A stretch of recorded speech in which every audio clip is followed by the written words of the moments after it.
Alright guys, so welcome to the study guide for the Debt, the New Colonialism article, and hopefully this will help you prepare for tomorrow's quiz.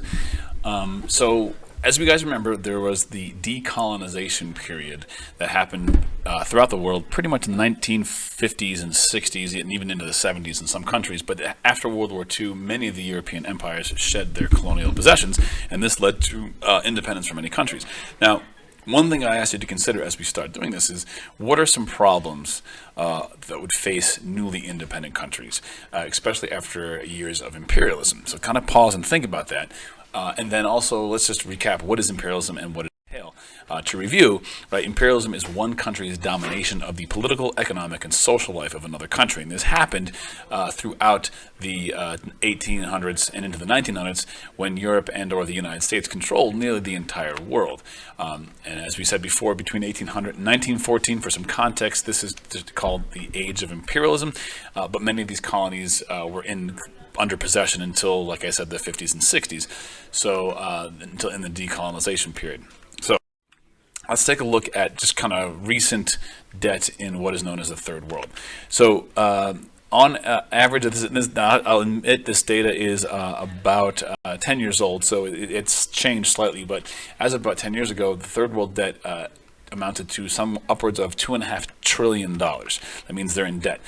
These poor countries are forced to pay northern governments and banks and institutions on average, and this is about 10 years ago, but on average $31.3 billion a month, which amounted in some cases to $1 billion a day.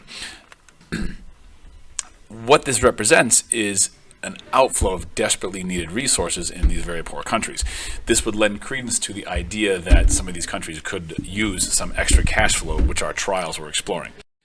Now, how did this happen? That's the big question. How did this happen? The article, of course, goes into this, but let me talk about it because it's kind of complicated.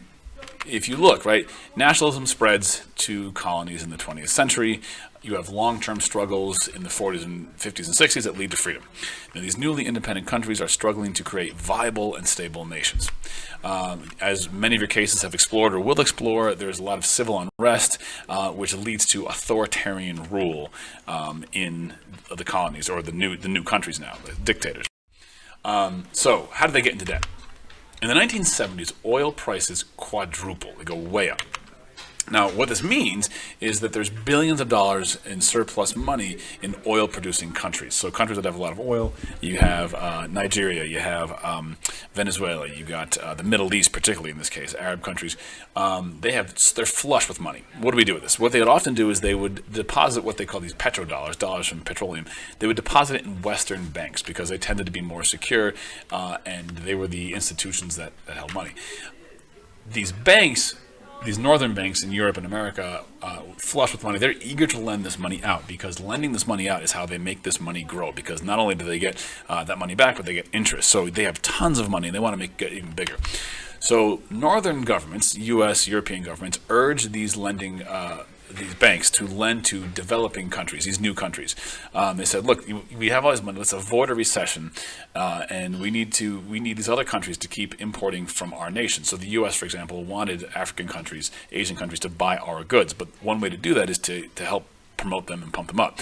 So they said, look at banks, lend money to these countries to keep our economy going, and plus you guys can make some money.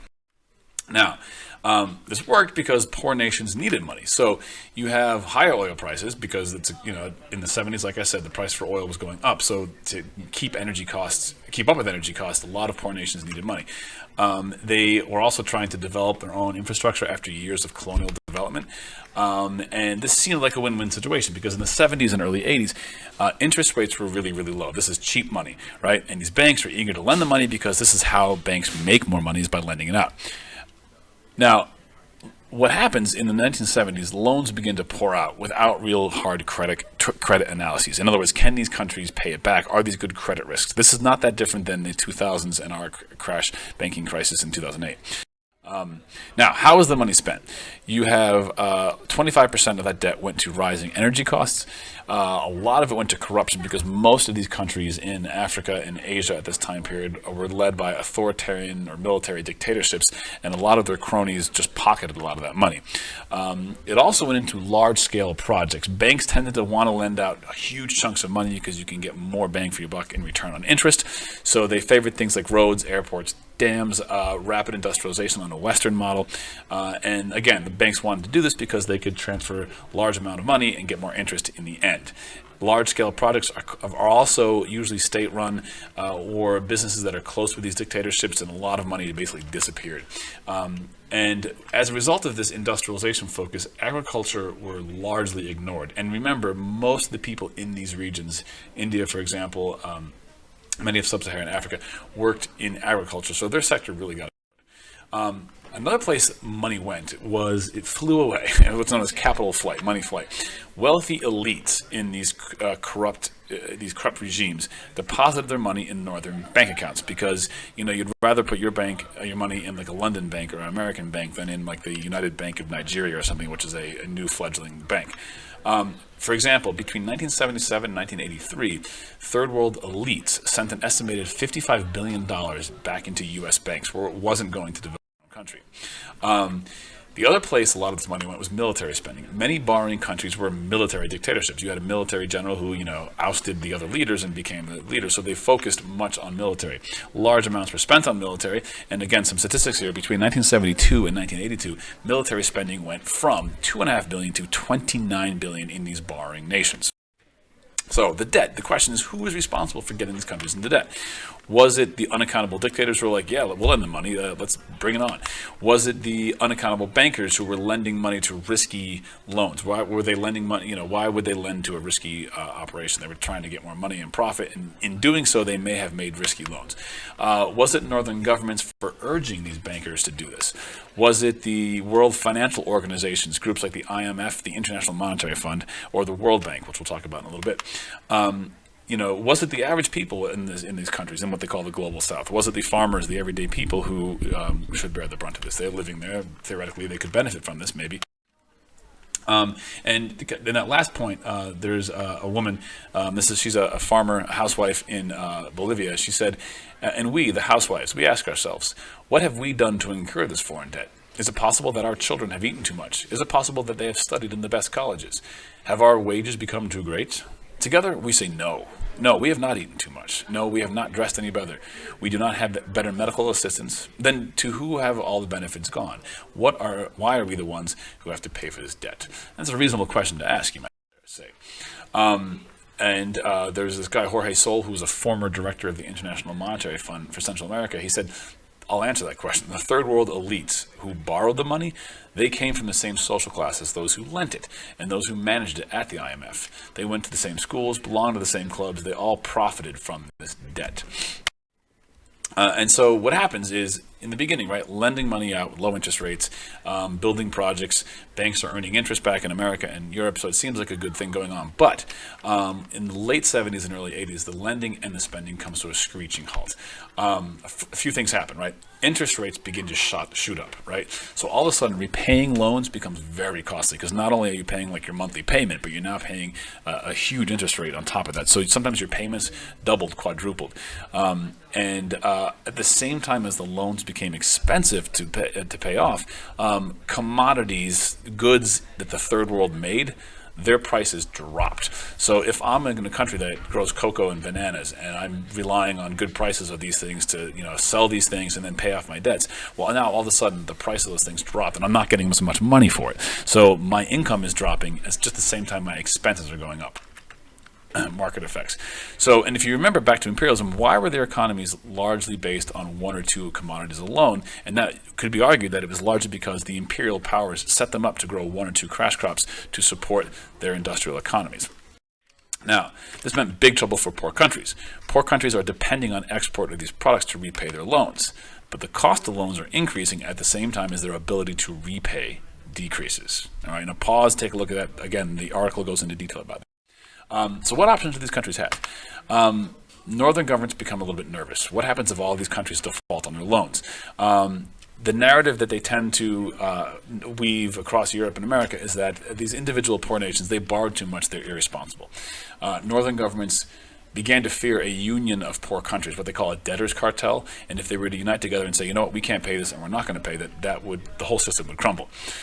So wealthy governments, these creditors who lend out the money, they begin to threaten nations. And this is Robert McNamara. He was actually the defense secretary during the Vietnam War, but he became the deputy secretary of the Treasury in the 80s. He said, this is what will happen. If you, as a country, refuse to pay your loans, quote, the foreign assets of that country that are repudiated, refuse to pay, its debt would be attacked by its creditors throughout the world. Its exports would be seized by creditors at every dock where they landed. Its national airlines unable to operate. And its sources of desperately needed capital goods and spare parts virtually eliminated. In many countries, even food imports would be curtailed. Hardly a pleasant scenario. So a threat, if you don't pay, we're going to hit you. Now, how do they manage this crisis? In steps the IMF and the World Bank. And so they begin to lend money to debtor nations. And this allows them to service their debt, and the banks get their money. So this is sort of a tricky, complicated thing here. But what you have is the IMF and the World Bank say, look, we're going to pay whatever you owe to these bankers, we'll pay them off, and now you owe us. And we're going to help you work out a schedule that'll make it easier to pay. Sounds very good, right? So this is what's called multilateral debt. You have these countries now are in debt to these agencies, and these agencies, like the IMF, represent multiple countries. And they're saying, the IMF is saying, look, we're managing your debt here, you pay us off, and we'll take care of your debt with the other countries. Now, the problem with the IMF is that they are pretty harsh creditors, okay? Once a schedule is set up, it seems like, okay, we're gonna stretch out your payments so you can do it, but once that's established, you cannot postpone or cancel your debt. And so, in fairness to the World Bank and the IMF, there were some countries that were so heavily indebted that they actually forgave some of their loan. These were the Heavily Indebted Poor Countries Initiative. But if you take a look at this thing here, right, in a lot of countries, their debt way overshadowed their basic social services. So if you look at the blue, look in Brazil, for example, right? The two lines are their total expenditures, right? Not total, but a chunk of their expenditures. Now, on basic social services, Brazil was able to spend about 10% of its budget, but over 20% of its budget went to servicing foreign debt. All right. I mean, if you look at Zambia on the other end, right, less than 10% of their money went to social services, while nearly 45% went to external debt. So you can see they're spending enormous amounts of money that could be used on social services, but now they're in this debt and they got to pay the IMF and the.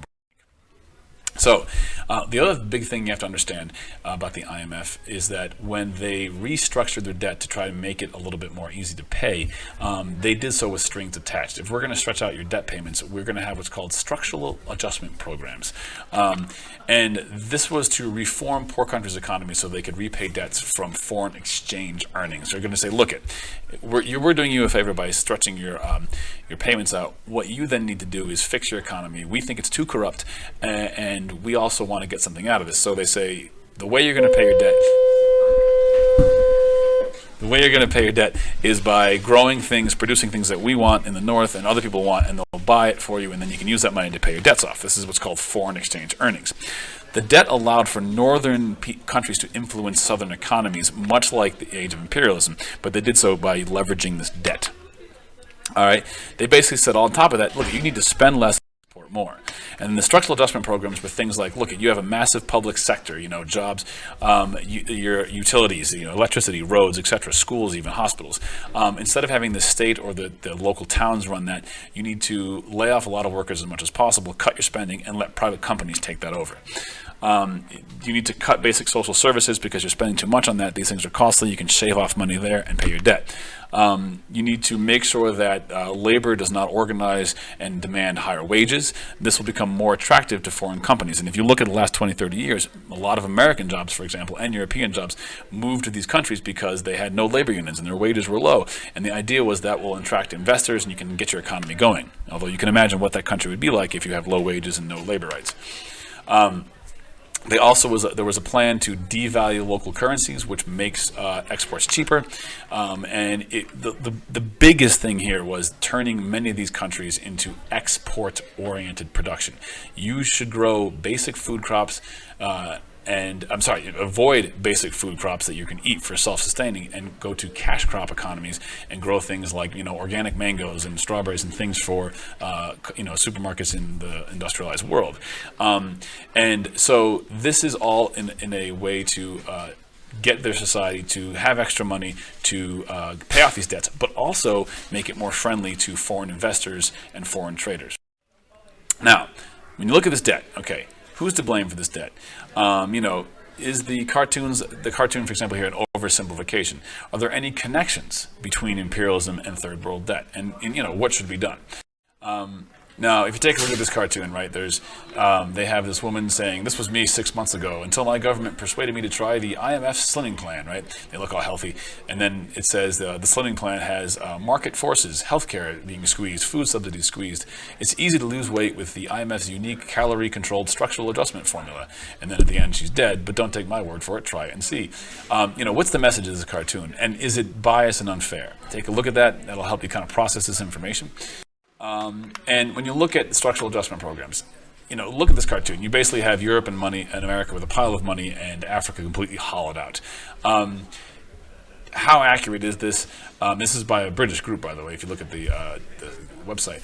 But assess the validity of this. Is this cartoon an oversimplification? And if not, how does it represent the structural adjustment programs?